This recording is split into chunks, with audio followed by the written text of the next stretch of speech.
different, or does it instruct possibly differently than a Quran that might be translated into another language? The translation, as you know, it's meant to be simple. It's not a depth, and it is the choice of the translator, actually, not the choice of the Quran. The Arabic language is much deeper than you can imagine. Any Arabic word can mean a host of things. Mm-hmm. Therefore, when we translate it, we seek simplicity, so people can understand, but that doesn't mean that's the whole story. I mean, what he did, he rearranged the Quran. The Quran is in Arabic. How can you rearrange it? You don't even understand the language. You have access to translations, which is the choice of the translator. Cool. So, Craig, is there a problem with the way you've translated the Quran? Because I know you've said many times you've spent thousands and thousands of hours studying the Quran. If you don't speak Arabic, what language did you study it in? I'm sorry, Craig. Start over again, Craig. I had your button pushed down. I apologize. The Quran is actually written in an ancient form of Arabic called Paleo-Arabic. It was written long before there were vowels in the language, and therefore there are maybe 500 people on the planet at any one time who actually understand Paleo-Arabic. It's as different from modern standard Arabic as Latin is from Italian. Second, rather than depend on one person's interpretations of the words in the Sirah, the Takrith, and the Hadith, as well as the Quran, I have 12 different Qurans. I used 5 of them in rendering the translations in Prophet of Doom, so they would be as accurate as absolutely possible. And the scholars who made these translations, for the most part, agree on the terminology. And by using 5 of them, it becomes evident as to what the intent of the message was. Jalal? One last thought. The fact is that we all speak English here. On this radio show, if we were all gibbering away in Paleo-Arabic, not a single soul on the planet would know what we're talking about. Jalal? It just doesn't make any sense. The Paleo-Arabic is talking about, my children here who are living in America can understand it very well. We read the Quran exactly as it was read before. What he's saying doesn't make any sense. If there are only 500 or we're 500 people who understand it, how can he understand it then? How?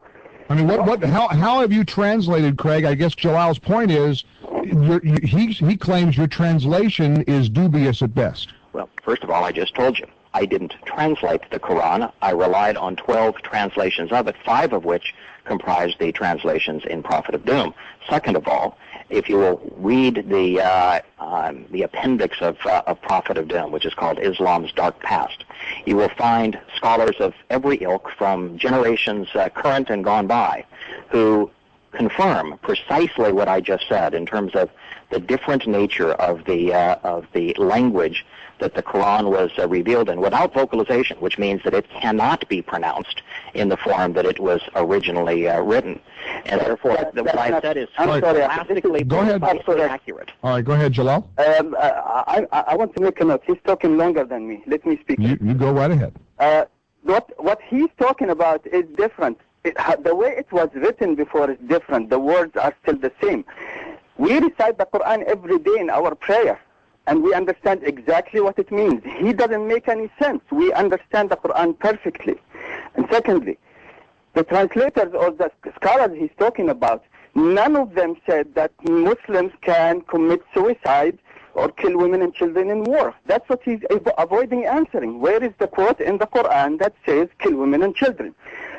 Final thing, this is what I want him to say. I want him to say the Quran says, the Lord said, slay both man and woman, infant and suckling, ox and sheep, camel and ass. This is 1 Samuel 15:2-3. Bring something in the Quran similar to this. Okay, Craig? I'm not going to get into a discussion on comparative scriptures, but what I will do, because that would take far too much time today, let me read 3 examples. I mean, he keeps saying, is there anything in the Quran that prescribes that Muslims should kill innocent women and children? Yeah, what he said is Quran and Sunnah. Let me read 3 examples of ongoing terror that's prescribed either individually or collectively in the Quran. From the Sunnah, which is the Quran and the Hadith accounts. First, before the last break, I used the Quran's definition of infidel as Christian. That's how it defines infidel. Now, Allah has sent you from your homes to fight for the cause. Allah wished to confirm the truth by His words. Wipe the infidels out to the last. To wipe people out to the last, you have to kill every one of them. That is not discriminatory in terms of men and women. Here's a quote from the Surah. Which what, Jalal? Which book did he read it? Which? Oh, that's the 8th Surah. The 8th Surah, Jalal. I had the computer on. A quote from Ishaq. This would be the Sirah, which is the biography of Muhammad, the first book really comprised of the Prophet's words indeed. Where is the quote? Where is the quote? Where is the quote, Craig? It's in the 8th Surah. In fact, I'll be glad to... Which verse? Which verse? I can look up the specific verse, but it's... the 8th Surah is dedicated to war and fighting, and if we'd like to read the whole Surah, I'd be happy to... oh, good Lord. How long is that? It's too long. All right. You don't want to hear that. All right, go ahead, Jalal. What the 8th Surah? What do you say about the 8th Surah? There isn't any quote like this. He's just making it up. Look at verse 2, chapter 2, verse 190. This is what jihad is about. Fight in the sake of Allah, those who fight you. وَلَا تَعْتَدُوا. Do not commit aggression, because Allah doesn't like the aggressors. He's looking for this word. Kill them wherever you find them. Kill them here, this is one paragraph. It refers to those who fight you. He's making it as if it is about Christians and Jews. By the way, infidels in Islam means non-Muslims. It doesn't mean only Christians and Jews. He's just making this up, but there is nothing in the Quran that says it's only Christians and Jews. What he's talking about is just doesn't happen. It's not in Islam. Fight in the sake of Allah, those who fight you. Do not commit aggression. Kill them, meaning those who fight you. Craig, are you just making this stuff up? No, in fact, I present every word of the 8th Surah in the context that it was actually revealed, which is the Battle of Badr. And in that battle, which Muhammad went down to rob a caravan and ended up confronting the Meccans, this Spoils of War Surah was revealed. So I reveal it in context, and I reveal every word of it, verse by verse, with commentary.